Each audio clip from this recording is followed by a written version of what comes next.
La région Grand Est s'engage à différents niveaux, en direct bien sûr vers les acteurs, l'économie sociale et solidaire, et là on a différents dispositifs d'accompagnement, des accompagnements sur le fonctionnement des entreprises de l'ESS, mais également sur de l'investissement, ça c'est le nouveau programme qui est en train de sortir. Et puis vous avez des dispositifs très spécifiques consacrés par exemple au SCOP, les bourses émergence. C'est plutôt innovant puisque sur le périmètre France, seule la région Grand Est propose ce type d'accompagnement à l'entrepreneuriat social. C'est-à-dire qu'on accompagne les porteurs de projets de reprise en coopération d'entreprises classiques. Mais ce n'est pas tout, parce que on peut aussi noter l'encouragement dans nos marchés publics où on met des clauses spécifiques qui nous permet d'aller chercher des acteurs de l'économie sociale et solidaire dans nos appels d'offres.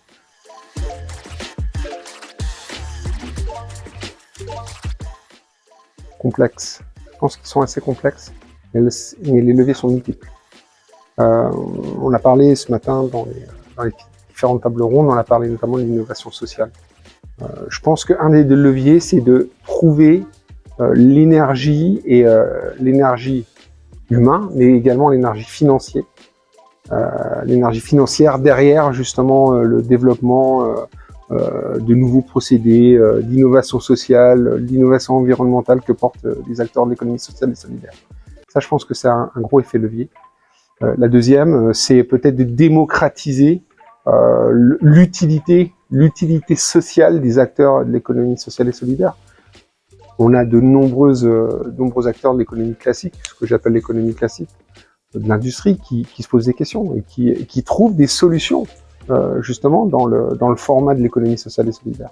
Donc je pense que les effets leviers sont là. Démocratisons les systèmes, allons chercher un peu plus que simplement une appartenance.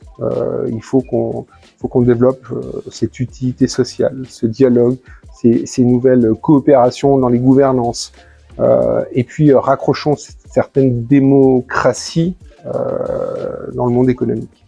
Je pense que là, on aura des effets leviers qui seront bénéfiques et pour le monde économique et pour la société tout simplement.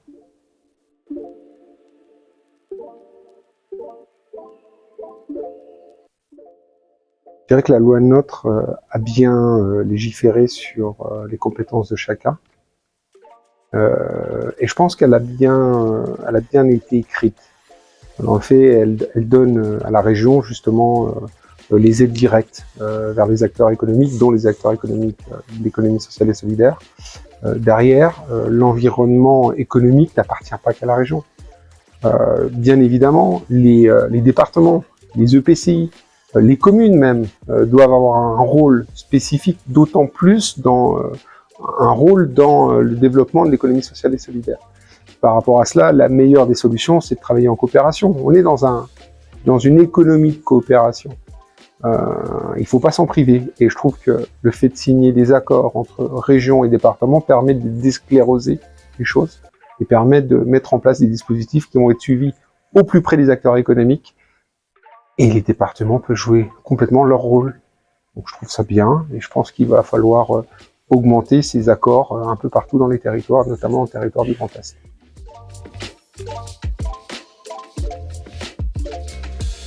Première grande difficulté, alors je suis maire d'une commune de 600 habitants, commune rurale de la Lorraine profonde comme on dit, mais très fier de notre Lorraine bien évidemment, et président d'une communauté de communes et à ces différents niveaux, on a des difficultés. On a des difficultés, parce que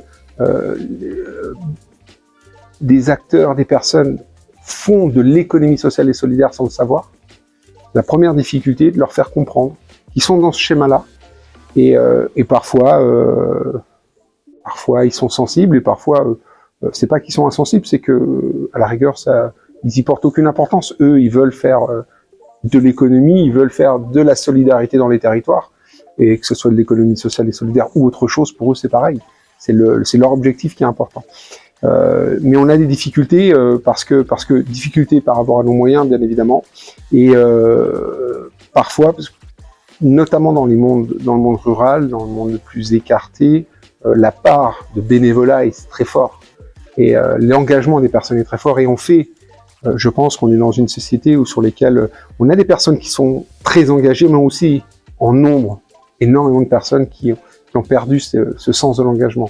Et du coup, on se retrouve avec des difficultés parce que le financier est restreint, et on le voit par rapport aux différents budgets, notamment sur les nouvelles lois de programmation financière, mais pas que. On a aussi un déficit parfois de main-d'œuvre, de personnes qui veulent s'engager pour la collectivité. Et c'est ainsi qu'on a du mal à retrouver des épiceries, alors qu'on aurait besoin de trouver dans nos campagnes des petites épiceries solidaires. Ce serait certainement la solution pour pallier à ce manque de bars, les fameux bars de village qu'on avait auparavant. Aujourd'hui, on les a plus, et on pourrait plus parce que économiquement, ça tient pas. Sauf que si on rentre sur une économie solidaire, on pourrait créer le lien social dans nos communes qui nous manque tellement.